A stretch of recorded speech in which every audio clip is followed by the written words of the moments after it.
চাই। আমরা গত দুদিন ধরে দেখছিলাম যে তিনটি দাবিতে নির্বাচন কমিশনের সামনে নির্বাচন কমিশন ঘেরাও করে অবস্থান কর্মসূচি পালন করেছে ছাত্র দল। সেখানে একটি দাবি ছিল পোস্টাল ভোট ব্যালট নিয়ে, জামাতের এখানে সুবিধা দেওয়ার একটি অভিযোগ ছিল, শাহজালাল বিজ্ঞান ও প্রযুক্তি বিশ্ববিদ্যালয়ের ছাত্র সংসদ নির্বাচন যাতে স্থগিত হয় তার একটি দাবি ছিল। এ ধরনের তিনটি দাবি ছিল। এই যে দুদিন ধরে অবস্থান করলো, এটিকে আপনি মব হিসেবে দেখেন কিনা? আমাদের মবের সংজ্ঞাটা আসলে আমাদের সমাজে এখন মানে আমরা সংজ্ঞা অনুযায়ী সংজ্ঞা করে আসলে মব শব্দটা ব্যবহার করি না, মানে মব শব্দটার অপপ্রয়োগ হচ্ছে। খেয়াল করি, মবের ডেফিনেশনের মধ্যে আছে এটা unidentified, unorganised, unstructured gathering of people. মানে এখানে ছাত্রদল তো আওয়াজ দিয়ে ছাত্রদল হিসেবে এসছে, এটা একটা পলিটিক্যাল কর্মসূচি। এটা কর্মসূচি ঠিক হয়েছে না ভুল হয়েছে এই আলাপ হতে পারে। মব হচ্ছে যেমন আমাদের একসময় যে মবগুলো ছিল, যে একজন ছিনতাইকারীকে কেউ ধরে ফেলতে পারলো, কেউ ডাকেনি, মানুষ একত্র হয়ে যাচ্ছে, এসে তারা বেশিরভাগ ক্ষেত্রে বিশৃঙ্খল কাজ করে, অ্যানার্কিস্ট কাজ করে, সেটা হচ্ছে ব্যাপার। কিন্তু এখানে পরিকল্পিতভাবে একটা সংগঠন ঘোষণা দিয়ে তার ব্যানার নিয়ে এসে কাজ করছে, তো এটা মব হওয়ার কোনো কারণ নেই, এটা একটা রাজনৈতিক কর্মসূচি।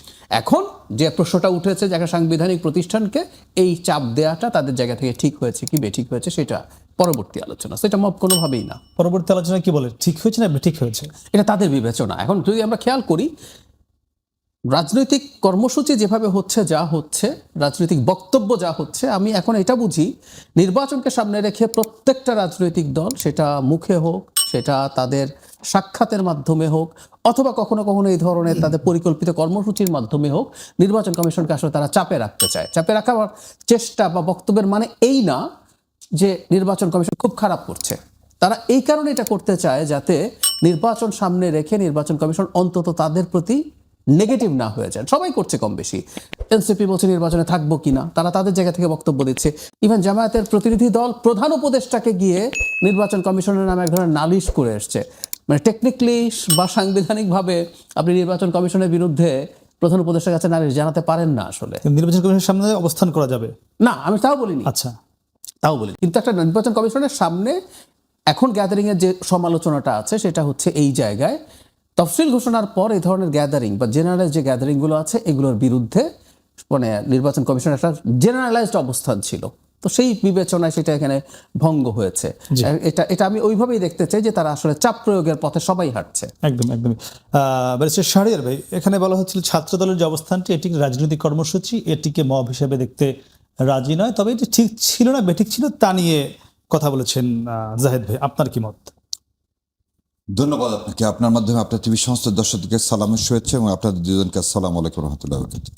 প্রথমে আপনাদেরকে ধন্যবাদ দিই, আজকে আপনি যে টপিকসটা তুলছেন চেনা রূপ, এই চেনা রূপ নিয়ে আমি একটু শুরু করে তারপর আপনার প্রশ্নের উত্তর দিতে চাই। চেনা রূপটা কি? চেনা রূপটা বর্ষিয়ান সাংবাদিক, এবং আমরা বলবো যে এদেশের সাংবাদিকতায় যে একটা ম্যাগাজিন আসে, সেটার জন্য সপ্তাহ জুড়ে সবাই বসে থাকে, মিলা নামে একটি কাল্পনিক চরিত্রের জন্য সবাই ভালোবাসে, সেটা মনে হয় শফিকুর রহমান সাহেব এদেশের সবাইকে দেখিয়ে দিয়েছেন। সো এই চেনা রূপের সংজ্ঞাটা উনি দিয়ে দিয়েছেন কোথায়? সংসদ ভবনে। যে সংসদ ভবনে আজকে যাওয়ার জন্য সবাই, আমি বলবো চেষ্টা চালাচ্ছে, লালিয়ত তো বলবো না, সবাই চেষ্টা চালাচ্ছে। সেই সংসদ ভবনে তিনি কি বললেন? মিডিয়া এবং ব্যবসায়িক এরা কেন দালাল হচ্ছে, কেন তাদেরকে দালাল বলা হচ্ছে, কি ম্যাজিক? আগে যারা আওয়ামী লীগ ছিল তারা রাতারাতি বিএনপি হয়ে গেল, একদম কোটেড করে বললাম। আগে যারা আওয়ামী লীগ ছিল তারাই রাতারাতি বিএনপি হয়ে গেল, কি একটা ম্যাজিক! এই যে আপনি বললেন রূপ, ম্যাজিকটা হচ্ছে রূপ। তার মানে চেনা রূপটা কি? যে আগের থেকেই সরকার বদলের সাথে সাথে ব্যবসায়িক সমাজ, মিডিয়া জগৎ দুটাই তাদের রূপ পরিবর্তন করে। তা এই কথার প্রসঙ্গে একটু বলেও নি, আমি এই কথাটা আগেই বলছিলাম। সেই জন্যে জামাতের একজন মানে কি বলবো পদধারী নেতা সকালে বললো, তুমি এভাবে বললে ব্যবসায়িকরা ভোট দেবে না, মিডিয়াও আমাদেরকে সমর্থন করবে না। তা আমি ওনার উদ্দেশ্য এর মধ্যে দিয়ে বলে দিই যে শোনেন, পরিবর্তন সব জায়গায় হতে হবে। এই পরিবর্তনটা কি? আগে নির্বাচন কমিশন ঘেরাও করা হতো, যান আমার ভাই বললেন যে দুইটা জিনিস। প্রথমে আমি বলে নিই ইলেকশন কমিশনের কাজটা কি। ইলেকশন কমিশনের কাজ হচ্ছে জাতীয় নির্বাচন আর local election. University is autonomous body, university is an autonomous body. সে ইলেকশন করবে, কখন কিভাবে করবে সেই সিদ্ধান্তটা নিতে পারে কে? ইউনিভার্সিটি নেবে, বিশ্ববিদ্যালয় নেবে। এখন ধরে নেন ইলেকশন কমিশন একটা পরিপত্র জারি করলো যে বাংলাদেশের কোথাও পার্লামেন্ট ইলেকশন আগে কোনো ইলেকশন হবে না। জি, is it binding to the university? This প্রথম। তাহলে যদি বাইন্ডিং টু দ্য ইউনিভার্সিটি না হয়, এর তফসিল ঘোষণা করা হয়েছে, ইলেকশন হবে আগামীকালকে, হঠাৎ করে আজ সকালবেলা আপনি কি করতেছেন? একটা রিট ফাইল করলেন কেন? রিটটা ফাইল করলেন। সো ওই যে চেনা রূপের কথা বললাম, আমরা যে পরিবর্তন চাচ্ছি, আমরা এই জিনিসগুলো আগে দেখে এসেছি যে এইভাবে ইলেকশনটাকে পলিটিক্যালাইজ কেন। আজকে একটা কথা বলা হচ্ছে, কি কথা? যে জনাব তারেক রহমান সিলেট যাচ্ছেন ডে আফটার টুমরো। আগামীকালকে যদি ইলেকশনটা হতো এবং ইলেকশনটা ধরে নেন হাইপোথেটিক্যালি যে কে জিততো না জিততো যায় না, ছাত্রদল হেরে গেল, জি, তাহলে যে ভাইবটা, তারেক রহমানের যে ভাইব বা তার যে কি বলবো, তার সিলেটে পদার্পণ উপলক্ষে যে একটা রূপ দেখা যেত, সেই রূপটা ম্লান হয়ে যেত এই ইলেকশন রেজাল্টের উপরে। অতএব যে করে হোক ইলেকশনটাকে বন্ধ করতে হবে। তার মানে আমরা কিন্তু অলরেডি আমাদের জুলাইয়ের যে বাসনা, যে চেতনা, যে বিপ্লবের যে ধারণা, সেখান থেকে আমরা সরে এসে দেশের চেয়ে আমরা ব্যক্তিকে ইম্পর্টেন্ট দেওয়া শুরু করে দিলাম। সো হুইচ ইজ অনাকাঙ্ক্ষিত। এবং ভাই বললেন আর একটা কথা লাস্টে, শোনেন, এন্ট্রিম গভর্নমেন্টের 3টা কাজ। কি কি কাজ? 3টা: বিচার করা, সংস্কার করা, ইলেকশন করা। এবং এই ইলেকশন কমিশন কিন্তু 8-10টা ইলেকশন কমিশনের মতো না। Election commission was appointed by interim government, যে এন্ট্রিম গভর্নমেন্ট নিজে কনস্টিটিউশনের দ্বারা তৈরি না। জি, তাহলে আমি এন্ট্রিম গভর্নমেন্টকেই বলবো যে আপনি যে ইলেকশন কমিশন ওখানে সবাই মিলে বসালাম, সে ঠিকমতো কাজ করতেছে না। যদি ইলেকশন কমিশনটা ইন্ডিপেন্ডেন্ট ইনস্টিটিউশন ঠিকমতো কাজ করছে না বলে ছাত্রদল গিয়ে তাদেরকে সেই দাবি দেওয়াগুলো বলছে যে আপনারা ঠিকমতো কাজ করেন না। আপনাকে একটা জিনিস বলে দিই, সেদিন কি হচ্ছিল? হিয়ারিং হচ্ছিল। আপনাকে একটা জিনিস বলি, সেদিন আপিল হিয়ারিং হচ্ছিল এবং আপিল হিয়ারিংয়ের সামনে ভাই যেটা বললেন মব, ডেফিনেটলি আমি তার ডেফিনেশনকে সমর্থন করে বলতেছি যে which is not a mob. কিন্তু এই ধরনের ন্যাক্কারজনক প্রেশার দেওয়া একটি সমাজে কোনোভাবেই কাম্য নয়। আপনি একটা জিনিস বোধহয় খেয়াল করছেন যে প্রথম দিন যখন ওখানে ছাত্রদলের সবাই আসলো, মহাসচিব সাহেব এসে কিন্তু ইলেকশন কমিশনের সাথে দেখা করলেন। তো মহাসচিব সাহেব যখন বিএনপির মহাসচিব এসে ইলেকশন কমিশনার সাহেবের সাথে, চিফ ইলেকশন কমিশনের সাথে দেখা করে মিটিং করলেন, তো সে তো বলতেই পারতো এই দাবিগুলো। তাহলে আমার এতগুলো লোককে নিয়ে আসা, ওই নিয়ে আসার পিছনে অন্য কারণ ছিল, যাতে ভিতরে 3টা ইস্যু ছিল। একটা হচ্ছে যাদের বাংলাদেশে দ্বৈত নাগরিকত্ব ছিল তাদের যাতে বাতিল দেওয়া না হয়। এবং এই নিয়ে হাসনাতের সাথে আগের দিন কিন্তু একটা কি হলো, আমরা লোক কখন দেখলাম, আগের দিন হাসনাতের সাথে বিএনপির একজন প্রভাবশালী নেতার জন্য কথা কাটাকাটি হলো, পরের দিনই দেখলাম এখানে শয়ে শয়ে ছেলে পেলে নিয়ে আসা হলো। Message is very clear. জি জি কি যদি আপনার কাছে কি তাই মনে হয়? এই যে মানে আব্দুল্লাহ মিন্টুর সঙ্গে আমরা দেখলাম হাসনাত আব্দুল্লাহ বা তাদের আইনজীবীদের মধ্যে কিছুটা বাদানুবাদ আমরা ভিডিও দেখেছি, মানে বলছিলেন যে তারই একটি রেশ ধরে এই শত শত ছাত্র দলের নেতাকর্মী দুটো আসলো। যখন পরপর ঘটে রিলেট করার চেষ্টা হতে পারে, কিন্তু আমি একটা কথা আমি নিজেও মনে করি, নির্বাচন কমিশন অন্তত 2-3টা ঘটনায় দেখেছি আমরা ঋণ খেলাপের ক্ষেত্রে বা দ্বৈত নাগরিকত্বের ক্ষেত্রে খুব ভিজিবল অস্পষ্টতা প্রদর্শন করেছে। এটাকে আমি ব্যক্তিগতভাবে সমর্থন করি না। আমরা দেখতে চেয়েছি একটা নির্বাচন কমিশন খুবই স্ট্রংলি পারফর্ম করছে, খুবই স্ট্রং তার অ্যাটিটিউড দেখাচ্ছে। এই জিনিসগুলোতে ঘাটতি ছিল এই নির্বাচন কমিশন আমি মনে করি। কিন্তু এটার সাথে যে এটা রিলেটেড আমি সেটাকে সেভাবে দেখতে চাই না। তবে যেহেতু ওই ঘটনার পরপর এটা হয়েছে, কিন্তু এই যে প্রবাসী বা এই যে পোস্টাল ব্যালট নিয়ে যে সংকট ছিল, সেটা নিয়ে যথেষ্ট আলাপ আলোচনা হচ্ছে। এটা ব্যালটে যেভাবে মার্কাগুলো এসছে বা এগুলো কার কার কাছে যাচ্ছে, এটার মধ্যে আবার নির্বাচন কমিশনের দিক থেকে কিন্তু অস্পষ্টতা ছিল। সুতরাং কেউ এই ধরনের অর্গানাইজড কোনো মুভমেন্ট সে করার চিন্তা করতেও পারে। কিন্তু ওই যে বললাম, যেহেতু একই সাথে ঘটনাগুলো ঘটছে, এটাকে রিলেট করার একটা চেষ্টা কেউ করলেও সেটাকে খুব উড়িয়ে দেয়। যেহেতু এই বিষয়টা এসছে, এটা আসিফ মাহমুদ নিশ্চয়ই আপনি শুনেছেন, গতকালকে উনি দাবি করছিলেন যে বিএনপি মহাসচিব যখন 1.5 ঘন্টা বৈঠক করলেন নির্বাচন কমিশনারদের সঙ্গে, সেখান থেকে বের হয়ে এসে এই রায়গুলো দেওয়া হলো দ্বৈত নাগরিকত্ব কিংবা ঋণ খেলাপি বিএনপি জামাত উভয়ের ক্ষেত্রেই। তাদের দাবি করেছিল যে প্রভাব ছিল। উনি দাবি করতে পারেন, আমারও বলছি, কিন্তু আপনি যখন আপনাকে তাই মনে হয়? আমার মনে হয় না। আমি একটা কথা মনে রাখতে হবে, সেটা হচ্ছে আমরা জামাতকে দেখেছি গিয়েছে আগের দিন। একটা কথা মনে রাখতে হবে, সেটা হলো রাজনৈতিক দল, শুধু আমি এনসিপির কথা বলছি না, অল দ্য পলিটিক্যাল পার্টিজ পার্টিরা মাঠে রেটরিক ব্যবহার করে, আবারও বলছি সে কিন্তু চাপ জারি রাখতে চাইবে এবং আমি এটাকে পজিটিভলি দেখি। তার কাজই হচ্ছে প্রশাসন এবং নির্বাচন কমিশনকে সঠিক পথে রাখা। এখানে একটা ঝুঁকি আছে জামাত এবং এনসিপির দিক থেকে, আমি এটা বলে রাখা ভালো। জি, মানে আমরা অনেকে মনে করছি দুই জোটের মধ্যে খুব টাফ কম্পিটিশন হবে, আমি মনে করি না। আমি মনে করি বিএনপি খুব সহজ একটা বিজয়ের দিকে এগিয়ে যাচ্ছে। এটার একটা প্রবলেম আছে। এটার প্রবলেমটা হচ্ছে শাহরিয়ার ভাই যেটা বললেন, বহু মিডিয়াকে কি বিএনপি থেকে বারবার বলা হয়েছে যে আপনি আমার জন্য এটা করেন? না, বলা হয়নি। আমাদেরকে কখনো বলা হয় না। অ্যালাইন্ড হয়ে যায়। এইটা আপনি চান বা না চান, শেখ হাসিনার সময় তো এই ধরনের চাটুকারিতায় অভ্যস্ত হয়ে গিয়েছিল সবাই। সে এখন নতুন কাউকে একই কাজ করছে। প্রশাসন, পুলিশের, নির্বাচন কমিশনের অ্যালাইন্ড হওয়ার ঝুঁকি আছে কিন্তু বিএনপির প্রতি। ফলে এনসিপি এবং জামাত, আমি এটাকে এই অর্থে সঠিক বলি, তাদের দিক থেকে চাপটা রাখা দরকার আছে যাতে তাদের নিউট্রালিটি বজায় থাকে এবং সেটা যাতে কন্টিনিউ করে। সেই জন্য অভিযোগ সবগুলোই যে খুবই সাবস্ট্যান্স আছে সেভাবে দেখাও জরুরি না, এটাকে রেটরিক হিসেবেই জি জি, আমি একটু শারিফ, একটা আপনার কাছে প্রশ্ন ছিল আপনার কাছে আমার, যে এই অন্তত আমাদেরকে কিন্তু 5 আগস্টের পরে বিএনপি থেকে একবারও কোনো প্রেশার দেওয়া হয়নি কিংবা কোনো চাহিদাপত্র দেওয়া হয়নি যে এটি করেন বা এটি কেন করলেন, তারপরেও এই অভিযোগ কেন আপনার? আচ্ছা, প্রথম কথা আমি একটু কারেকশন করে দিই। জনাব শফিক রহমান সাহেব ওটা কৃষিবিদ ইনস্টিটিউটে বলছে, আর আমি বিষয় করি না, করার ইচ্ছাও নাই। জি। যেটা সত্য সেটাই বলার জন্য শফিক রহমান সাহেব যেটা বলছে সেটাই বলছে। তার একটা উদাহরণ দিই আপনাকে।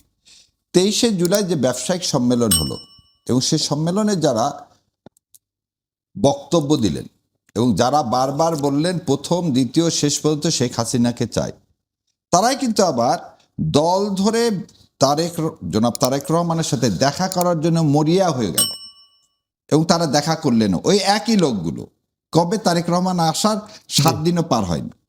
তাহলে ওই জন্য বললাম চেনা রূপটা। এবার আসেন মিডিয়ার কথা আসি। যে মিডিয়াগুলো আমি এক জায়গায় বলছিলাম, যে মিডিয়া হাউসগুলো শহীদ রাষ্ট্রপতি জিয়াউর রহমানকে স্বাধীনতা বিরোধী বানানোর জন্য অপপ্রয়াস চালালো, তারাই আজকে আবার কি করতেছেন, ওনাকে স্বাধীনতা স্থপতি লাগাই দিচ্ছেন।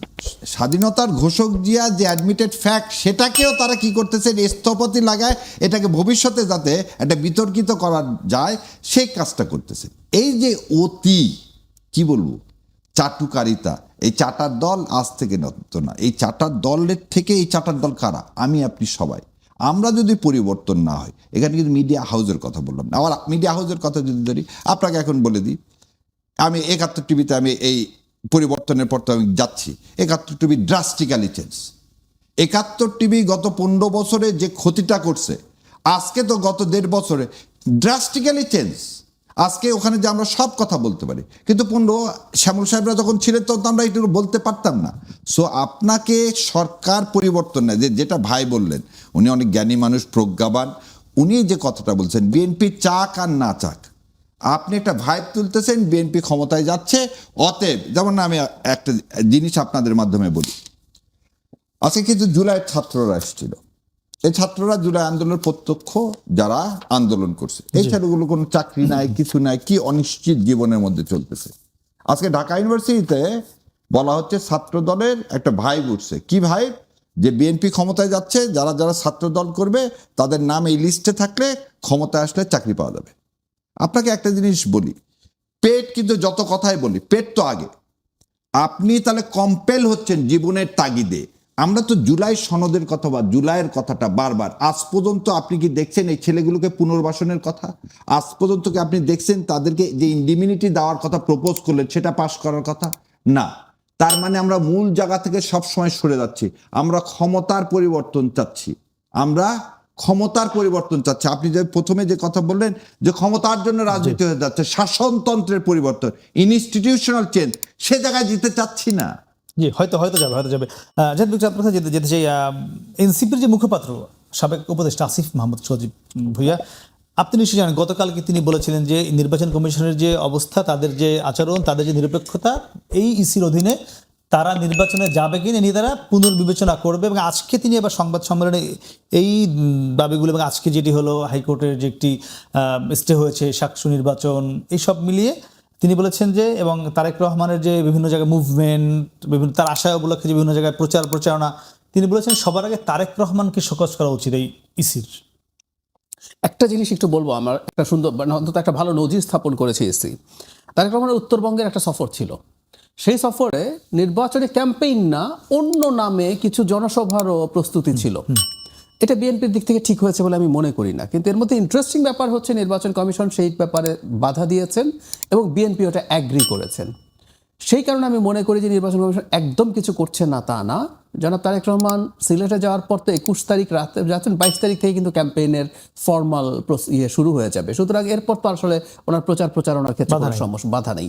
তো আবারও বলছি, এটা কিন্তু চাপ। এই যে উনি বলছেন নির্বাচনে থাকবো কিনা, দুটো তিনটা ব্যাপার একটু মাথায় রাখতে হবে। সেটা হলো, একটা হলো চাপ তৈরি করা। এটা কি আমি খুবই পজিটিভলি দেখি। আমরা বাংলাদেশকে একটা মোটামুটি বিতর্কমুক্ত একটা নির্বাচনের মাধ্যমে যদি আমাদের সরকার গঠিত না হয়, আমাদের স্থিতিশীলতা, আমাদের রাষ্ট্রের সার্বভৌমত্ব প্রশ্নের মধ্যে পড়ে যাবে। আমরা পোস্ট গণ অভ্যুত্থান দেশগুলোতে খুব স্টেবল সিচুয়েশন বেশি দেশে হয় নাই, কিন্তু মধ্যপ্রাচ্যের সাথে আমাদের এই সাম্প্রতিক সময় একটার পর একটা যা ঘটলো, আর এটা ঘটে নাই। সুতরাং এটা লাগবে, সে কারণে তারা এই চাপ দিক। আবার যেটা হয়, আপনি তো রাজনীতি করেন, যদি আনএক্সপেক্টেডলি খারাপ ফলাফল আসে, যাতে আপনি কিছু বলতে পারেন, এগুলো বলতে হয়, প্ল্যাটফর্ম রেডি করে রাখা। আপনি বলতে হয়। কারণ হচ্ছে যখন আপনি প্রচুর নির্বাচনে জেতার জন্য আপনি যতটুকু শক্তি তার চেয়ে বেশি শক্তি দেখাবেন, কারণ ভোটাররা দেখতে চায় যে কে ক্ষমতায় আসছে, বিশেষ করে সুইং ভোটাররা, আমি তাকে ভোট দিই। কারণ আমার এলাকায় যদি বিজয়ী দলের এমপি থাকে, তাহলে সে আমার এখানে বেশি উন্নয়ন করতে পারে। উন্নয়ন কাজ এমপির করার কথা না, কিন্তু আমরা এভাবেই দেখি। যদি একটা ছোট একটা প্রশ্ন করবো, এই যে ক্ষমতায় কে আসবে, এই ক্ষেত্রে আপনি বরাবরই বলে আসছেন, আমার এখানে কয়েকবার বলেছেন যে আপনি নিশ্চিত বিএনপি ক্ষমতা যাবে এবং কোনো ধরনের প্রতিদ্বন্দ্বিতা ছাড়াই অনেকটা সহজভাবে যাবে। একটু আগেও বলছিলেন এটি, আবার একটু আগে শাহরের বলছিলেন যে এই যে আগে থেকে একটি প্ল্যাটফর্ম তৈরি করা, বিএনপি ক্ষমতা যাচ্ছে, তিনি ঢাকা বিশ্ববিদ্যালয়ের আজকে উদাহরণ দিচ্ছিলেন। বিষয়টি আসলে কি, আপনি কি নিশ্চিত? যে আমি নিশ্চিত, কিন্তু যে প্রবণতাগুলো ভালো না। এই যে ক্ষমতায় যাবে তাতে প্রবলেমটা কি হয়, কিন্তু এই প্রবণতা এক্সিস্ট। আমি একটু আগে ঢাকা ভার্সিটি সরিয়ে আসি, কনস্টিটিউয়েন্সি সুইং ভোটারের কথা বলছিলাম। দেখবেন নির্বাচন যত এগিয়ে যেতে থাকবে, যখন এই পরিস্থিতি যদি এটা হয় যে বিএনপির ব্যাপারে মোটামুটি নিশ্চিত হয়ে গেছে, বা এটা যদি জামাত হতো, তাহলে কি হতো জানেন? দুটো দলেরই হার্ডকোর খুবই কঠোর ভোটার আছে, তারা দল জিতুক হারুক তারা ভোট দেবেই। ডিসাইড করে মাঝখানে থাকে, আমরা যাদেরকে সুইং ভোটার বলি। ও কি চিন্তা করে জানেন? ওই যে বললাম, এমপির কাজ তো উন্নয়ন না, ও চিন্তা করবে আমার এখানে যদি হেরে যাওয়া দল বা বিরোধী দলের এমপি থাকে, তাহলে সে যথেষ্ট উন্নয়ন করতে পারবে না। খেয়াল করুন, এমপিতে কতগুলো বরাদ্দ আছে, টিআর, কাবিখা, কাবিটা, থোক বরাদ্দ, এগুলো সবার জন্য সমান। কিন্তু যদি সরকারি দলের এমপি হয়, তখন উনি এখানে রাস্তা টাস্তা আরো বেশি বরাদ্দ নিয়ে আসতে পারবেন।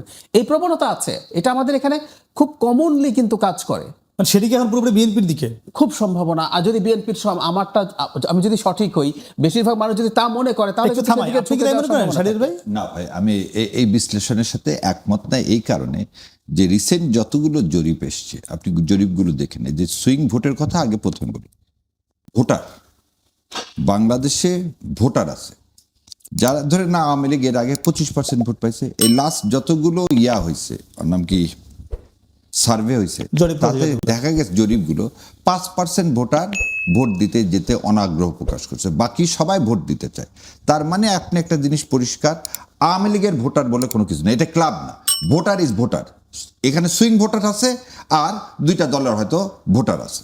এখন যে জিনিসটা ভাই বললো, দেখেন election engineering, this is the call election engineering. যে কি ভাইবটা তোলা, যে প্রশাসন আগে বলে দিচ্ছে। যেমন দেখেন, এটা আপনার মনে রাখতে, 1996 সালে যখন এই জুন মাসের এই আন্দোলনের সময় কিন্তু সেক্রেটারিয়েটে ওনার নাম কি, ফার্মার্স ব্যাংকের মহিউদ্দিন খান আলমগীর, তারা জনতার মঞ্চ করে সারা দেশের প্রশাসনকে নিয়ে আসলেন এবং নিয়ে এসে সারা দেশে কিন্তু একটা দিয়ে দিলেন কি, এবারে কে যাচ্ছে, আওয়ামী লীগ ক্ষমতা যাচ্ছে। লোকাল প্রশাসন ভাবলো, এখন যদি আওয়ামী লীগকে আমি সমর্থন না করি, তাহলে তো আমাকে বান্দরবন ট্রান্সফার করে দিবে। ওই পুলিশ অফিসারও তাই করলো। This is a part of election engineering, যেটা এবারে হয়তো বা সম্ভব নয় বলে আমি বিশ্বাস করি। বিশ্বাস খালি করি না, আমি বিশ্বাস করতে চাই। কারণ এইভাবে তাহলে জুলাই সনদের কোনো মানেই থাকে না। সেকেন্ডলি আপনাকে আরেকটা জিনিস বলি, আমি এই কথাটা ভাইয়ের ওই সময় ভুলে গেছিলাম, আমি একটু বলে দিই। গত 4 দিন আমি ইলেকশন কমিশনে ছিলাম এবং ইলেকশন কমিশনারদের সামনে হিয়ারিং হয়েছে। অন্য কে কি দেখছে জানি না, আমার চোখে আমি অস্বীকার করতে পারবো না, ওনারা যথেষ্ট ফেয়ার ছিল। কেউ যদি বলে যে মহাসচিব আসার পরে রাতারাতি চেঞ্জ হয়ে গেছে, তা না। কিন্তু দেখেন, একটা উদাহরণ দিই, আসলাম সাহেব, সে হচ্ছে খেলাফি 1600 কোটি সম্ভবত। 1600 কোটি টাকা। আগের দিন এসে ট্রাস্ট ব্যাংক দাঁড়ায় বলল যে ওনার বিরুদ্ধে আমরা সিপি ফাইল করছি, যে উনি টাকা দেননি, হাইকোর্টের অর্ডার মানেননি। পরের দিন ট্রাস্ট ব্যাংক এসে কি বলে জানেন, আমরা আর অ্যাপেলেট ডিভিশনে কন্টেস্ট করব না। ওই বেচারা ইলেকশন কমিশনাররা কি করবে? ব্যাংক এসে যদি বলে যে আমি আর টাকা নিব না ওনার কাছ থেকে, তার মানে কি রাতে একটা ফিটিং হচ্ছে। This is also a part of election engineering. আপনি 1700 কোটি টাকা যে লোক দিতে পারেন না, আপনি 10টা লয়ার এবং সব বিগ প্রমিনেন্ট লয়ার নিচ্ছেন, তাদের ফি দিতে পারছেন, আর ব্যাংকের টাকা দিচ্ছেন না। ঠিক একই কাজ যখন হচ্ছে, ঋণ খেলাফি যতগুলো হচ্ছে, ওখানে আমি লোকগুলোর চেহারা ব্রিগেডিয়ার সাথে বলে ফেললো এইভাবে আপনার অসত্য সবাই কি করতেছে, হাইকোর্ট থেকে একটা অর্ডার নিয়ে আসতেছে। কি অর্ডার? Stay order. সিআইবি মানে কি? আমার নামটা ব্যাংকে দেখাও না কি হিসাবে, ঋণ খেলাফি, কিন্তু আমি তো অ্যাডমিটেডলি ঋণ খেলাফি। তাহলে আমি যদি এইভাবে যদি পুরাটা সবগুলো এক জায়গায় থাকে, এই যে যেমন আজকে ইলেকশনের কথা বললেন, আমাদের যে জাজেরা ওখানে বসে আছেন, they are not the golden son of this soil. তারা জানে না যে আজকে যদি আমি ইলেকশনটা বন্ধ করে দিয়ে রিপার্কেশনটা কি হবে? তারা কি বোঝে না এই টাকাটা এটা পাবলিক মানি? এই যে আসলাম সাহেবের কাছে যে টাকাটা আছে, এটা আমার আপনার টাকা রে ভাই। ব্যাংকের টাকা তো আসমান থেকে আসেনি। তো যে লোকটা টাকা না দেওয়ার অভ্যাস, সে সরকারে যে ভাই বললেন কল্যাণমূলক, কল্যাণ করবে না, আগে সরকারের কাছ থেকে কি করে নিবে? টাকা নিয়ে নিবে। তাহলে আপনি কাকে ভোট দিবেন? যে লোকটা প্রথম থেকে মিথ্যা কথা বলতেছে, অসৎ চরিত্রে, তাদেরকে দিবেন না।